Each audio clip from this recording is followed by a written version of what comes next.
Gek oor haar eie Afrika Ondier, episode 64. Rondom 7 uur het dit al katte en honde gereën. Teen 8 uur kom dit in emmers af. 9 uur hou dit skielik op en raak stil in die huis.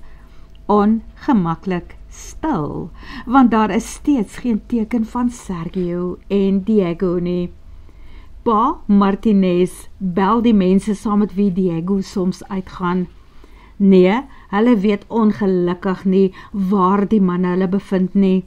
3 van die bote was uit en 1 het gemik om naby 'n eiland vas te meer totdat die weer bedaar. Hulle is soms in radioverbinding met die skipper van daardie skuit en hulle sal laat weet of Sergio en Diego deel is van die bemanning, sodra hulle weer met hulle kan praat en daar dalk sein is. Maar niks is aangemeld nie en niemand word so ver vermis nie. En tog hier in die Martinez familie se huis is daar 'n gevoel van naderende onheil. Daarom is Lia nog steeds hierbo by die familie. Terwyl het gereën het, het pa Martinez gesê, "Nee Lia, jy gaan sopnat reën voordat jy onder kom." Nou keer hy dat sy loop want die trappies is dalk glad. Miskien gly sy. Wag liewer dat Sergio hier is en haar in die arm kan hou, vir as sy dalk gly. Sylvia het na ete gaan inkruip. Waarskynlik het sy deur die meeste harde reën geslaap, maar nou kom sy vakerig terug van haar en Diego se woonstel af. Sy dra 'n sweetpak en Lia kan die eerste rondings van 'n babietjie in wording onder haar naaltjie sien. Het dit al tevore gebeur, dat die manne iewers gaan skuil het teen 'n storm? Vra Lia en probeer om nie te bekommerd te klink nie. Nee, hulle kom gewoonlik voor die reën in, en dan kom Diego huis toe, sê vader Martinez, voordat hy vir die hoeveelste keer by die voordeur uitstap, om in die sanderige oprit, wat van die huis af weglei te gaan stap tot deurbo by die punt, waar het by die groot pad aansluit. Gelukkig is Sergio en Diego saam iewers, probeer Lia om haarself en hulle te troos. Wat bedoel jy? Kom Sylvia met die waarheid vorendag. Tot voor hierdie besoek van julle het daai twee nie eens met mekaar gepraat nie. Hulle hou niks van mekaar nie, hulle kan mekaar nie verdra nie. Ek was verbaas en dankbaar toe Sergio ingestem het om saam met Diego te gaan. Ja, dit is waar, erken pa Martinez ook nou. Hulle het nog nooit tevore enigiets saam aangepak of gedoen nie. As Sergio hier is en hy wil op 'n skuit uitgaan, was dit gewoonlik met mense wat hy jare gelede leer ken het. Ek was ook nogal bly om te sien dat hulle nou skielik met mekaar begin praat. Gedink uiteindelik is ons familie heel. Lia skud haar kop. Ek dink hulle is die beste maats wat daar kan wees. Nee, Sergio het destyds voor ons troue vir my gesê, los die barbaar, jy kan beter as hy doen, sis. Maar Diego is die man met wie ek my lewe wil sluit, en hy het dit nooit verstaan nie. Wel weet Diego dat Sergio nie ooghare vir hom het nie, vra Lia. Ek het dit al vir hom genoem, as hy hom soos 'n ongesluipte diamant hier voor ons almal gedra. Die mense hier het mos 'n ander opvoeding as ons Europeërs. Maar mens mag nie neersien nie, en dan is ek lief vir hom. Beteken dit dat Sergio soms 'n bietjie van 'n snap is? Neus in die lug? Lia het dit nog nooit regtig agtergekom nie. Wel, kom ons glo en hoop dat alles met hulle reg sal wees. Moeder Martinez staan op en skakel die ketel weer aan. Warm sjokolade sal ons almal kalmeer. En dan Lia kan pa gaan seker maak dat jy veilig teen die trappies afkom. Tensy jy sommer hier iewers in 'n bed wil neerval. Mens hou aan vergeet dat jy net 2 dae gelede nog geopereer is. Ag, het was nie 'n groot prosedure nie. Ek gaan beslis nie slaap voordat ek weet dat Sergio en Diego okay is en veilig in die huis nie, sê Lia. Wanneer almal se bekers leeg is, maak sy dit bymekaar en pak dit op die skinkbord. Ma Martinez se foon lui en sy gryp dit bekommerd. Dit is 'n vreemde nommer.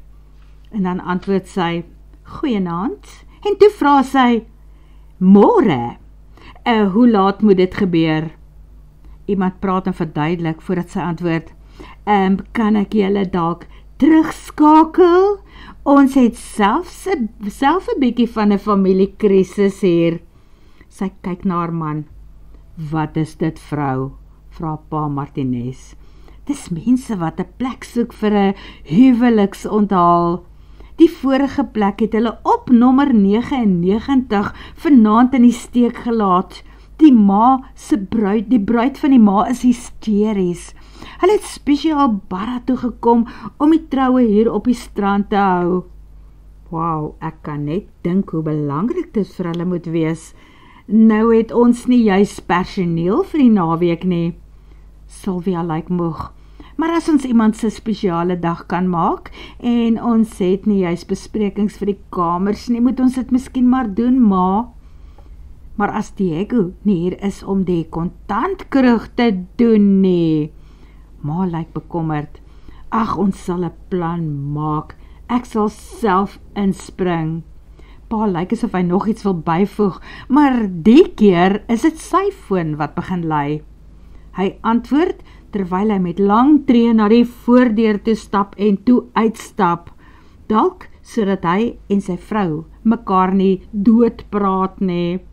Maar toe hy uitstap op die stoep en pad af, sien Lia dat daar 'n voertuig met blou ligte by die oprit indraai.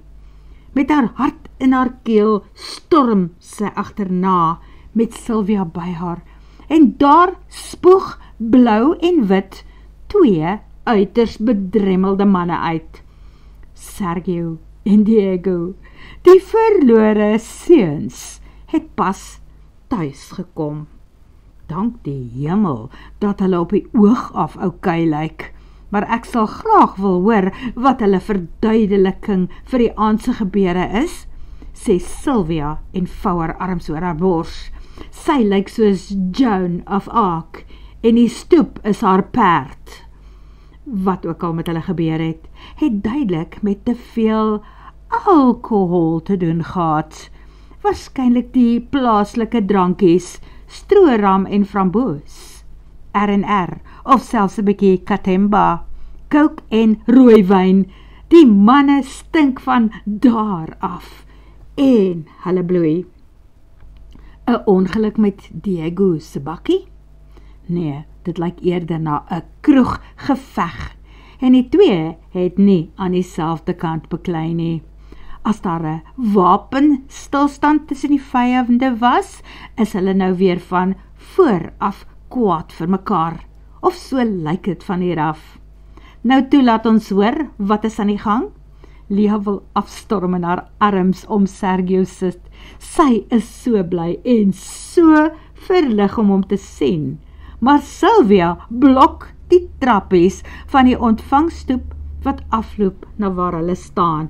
So hulle waag dit nie eens om teen die trappe op te kom nie. Diego hou aan die paaltjies heining daaronder vas en toe begin hy sleeptong verduidelik. So, ons is vanoggend hier weg. Toe is ons op die see uit. Nadat julle duidelik by die drankwinkel gaan draai het, sê Sylvia. Korrek, dit is swarm daar buite op die see. En ons het van ons lekker toebroodjies ook geëet, totdat een ou oor ons koelboks kom kots het, waarna ons die bottels gewas het en die drank in die koelboks teruggesit het. Maar die brood was daarom nie verlore nie. Ons het die res vir die visies gevoer. Keer Sergio, toe hy waarskynlik die ontsteltenis op moeder Martinez se gesig lees, wanneer sy ook by hulle kom aansluit. wat ongelooflike resultate tot gevolg gehad het. Ons het so baie vis gevang en dit is veilig in die yskas, in die bakkie. Die bakkie waarmee julle toe 'n ongeluk gemaak het, want hoekom bloei julle albei? Vra pa. O nee, niks van daardie aard nie. Die bakkie sit iewers in die sjanderige pad tussen hier en Barra vas. Ons het gestap, skoonpa, totdat die polisie ons 'n geleentheid gegee het.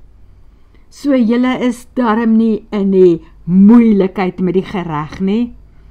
Nee, nog nie. Ons het my bakkie kom haal om dit te gaan uitsleep. Sergio steur hom nie aan sy suster se dreigende houding nie. Hy stap op om vir Lia te kom groet en skuur by haar verby. Hy's duidelik vreeslik bly om vir Lia te sien, daarom vou hy haar in sy arms toe. En sy maak haarself haastig daaruit los. Die mang pong ten die hemele en sy dagoud baard krap teen haar wang. Diego besluit om Sergio se goeie voorbeeld te volg. Mens moet jou vrou lief hê, man. Hy stap ook nou op na Sylvia toe, maar sy vlieg met haar hand voor haar mond. Bly jy weg van my af, of ek stort my aandete oor jou uit. En daar bars sy in trane uit. Ek was so bekommerd oor julle twee skerminkels. Het gedink dat een van julle seer gekry het, dat die boot omgeslaan het en julle moontlik albei verdrink het. So waarvan bloei julle twee nou eintlik? Nee, ons bloei nie. Dis net 'n paar snytjies en 'n ou kneusplekkie of twee. Nee, dit gaan eintlik baie goed met ons, gelukkig. Dit het mos gereën toe ons by die kaai uitkom. Toe pak ons die vis gou in die yskas. En die ouens van die skei sê, nee, ouens, julle kan nie nou ry nie, julle gaan vasval. Die weer is baie sleg en net nou ry julle met daai bakkie die see in. Drink eers gou nog iets saam met ons. Daar was 'n funksie by die plek waar hulle gewoonlik hulle laaste enetjie drink voordat hulle huis toe gaan. Is dit nou weer Diego se beurt om ook te vertel 'n bachelor's party wat julle twee gegatecrash het. Toe smyt hulle julle daar uit met geweld, wonder Sylvia en druk haar hande na sye. Wel jammer vir jou, Diego. Ek kan nie vanaand 'n bed of kamer met jou deel nie. Jy stink en ek het vandag heeldag huis skoon gemaak. Ek voel nie op my beste nie. Jy kan maar op een van die dekstoele by die swembad gaan slaap. Maar haar ma stem nie daarmee saam nie. Nee, bly weg van die stoele by die swembad area. Ons het sopas 'n bespreking ingekry. Môre kry ons 40 gaste. 'n Huweliksonthaal in die lokaal daaronder. Die bruid en haar ma kom vroeg kyk of die plek na hulle wense is en ek wil nie hê dat julle dronklappe daar moet rondlê nie. Wat 'n indruk kan dit skep? Ronaldo gaan haal vir hulle 'n tent. Ronaldo is Sergio se pa se naam. Dit is nou as hulle hom nie pa noem nie, maar die saak is ernstig genoeg dat hulle hom Ronaldo noem. Hulle kan die tent daar langs Sergio se woonstel opslaan, aan die ander kant van die huis, weg van die see-uitsig, waar niemand hulle môre sal sien nie. Die manne is pas uit die huis uitgegooi. Wel, voordat ons die slaapreëlings finaliseer, kan ons asseblief Diego se bakkie gaan haal.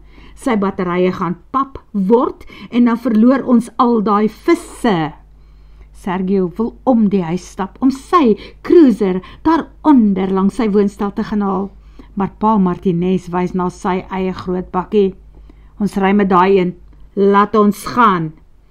Sergio waai darm vir Lia, voordat hy saam met sy pa en swaar verdwyn. Môre sal daardie sny op sy lip waarskynlik styf en trekkerig wees. Maar nou keer dit nie dat hy breed vir haar glimlag nie.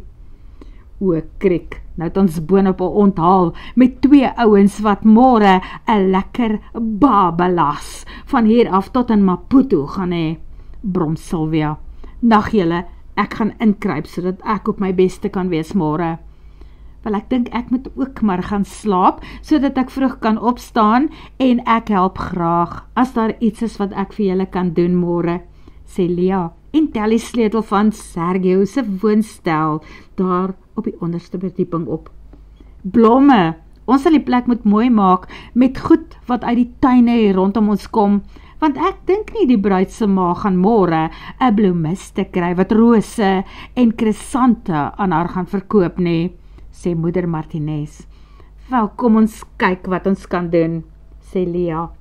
Ma Martinez stap saam met haar af na die woonstel toe. Gaan tannie reg wees môre? Dit is so skielik, 'n klomp gaste. Nee, absoluut gaan ek reg wees, antwoord sy. Dit is nie die eerste keer dat ons met gaste en 'n onthaal oorval word nie. Ek het 'n spyskaart wat werk vir noodgevalle soos hierdie. Voordat Lia in die bed klim, bel sy vir John terug. Hy het vroeër gebel op die stadium toe hulle hoogs besorg was oor die mans se veiligheid. Nou kan sy gelukkig rapporteer. Sergio is terug, pa. Hulle het gaan kuier na hulle visvang uitstappie. Die storm uitgewag en op pad terug hiernatoe het hulle in die sandpad vasgeval, maar hulle is alright. Ag, dankie dat jy my laat weet het, Lia. Ek was regtig bekommerd. Dis nie hoe die man gewoonlik optree nie. Wel, ek hoop dat dit wat ek vanaand gesien het, nie Sergio se ware drinkerbroer gewoontes is nie, pa. Nee, nooit, nie Sergio nie, antwoord John. Hy is rotsvas. Wel, vanaand was hy maar taamlik onvas op sy voete. Ag, shame, Lia, Bob. Gun hom dit. Hy kry nie gereeld kans om hande uit te ruk nie. Nee, seker nie, paps. Dan gaan ek maar. Julle het seker al geslaap, maar wag eers, wat maak Gatto? Hoe gaan dit met die kat? 'n Vraag wat hy nie beantwoord nie, want die verbinding is verbreek. Dit is mos baie laat. Pa, sug sy. Ja nee, John is nie meer op die foon nie, maar Sergio stap bedremmeld by die woonstel in. Hy waai en stap na sy kas om sy handdoek en sweetpak uit te haal. Hy slaap mos buite, aangesien hy en Diego na 'n tent buite die huis verban is. Een waarvan die helfte van die tentpenne weg is en nou so skeef hang.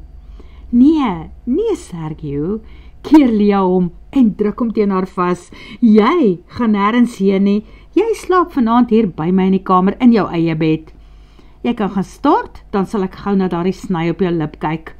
Jy het seker eintlik steke daar nodig, maar laat ek ten minste 'n bietjie salf smeer en 'n pleister daarop plak vir jou. Dankie my engel Bob. Gehoorsaam soos 'n kind, gaan maak hy die krane van die stort oop. Hy stap uit in sy sweetpak na die tyd en laat haar toe om na sy lip om te sien. Haar salfies en 'n stukkie pleister wat sy sny en daarop sit. Daarna glip hy vinnig uit om vir Diego te sê dat hy nie by hom in die tent gaan aansluit nie. Hy is gelukkig steeds welkom in sy eie woonstel en in sy eie bed. Hy sal probeer om met sy ram asem na die ander kant van die bed toe te slaap. Jou gelukkige basterblikskottel, hoor sy Diego se uitroep.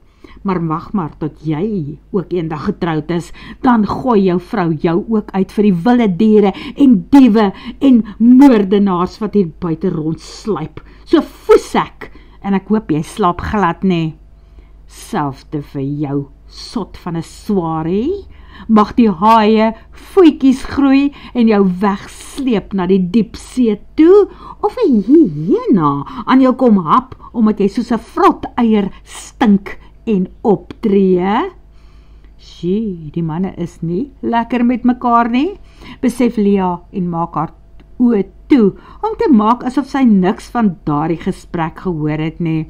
Sy slaap mos al. behalwe dat het haar hart besonder goed doen, toe sy voel hoe Sergio haar hare uit haar gesig wegdruk en haar liggies op die wang soen, voordat hy sy rug op haar draai en sy kop in sy kussing druk, om weg te gaan droomland toe. Word vervolg.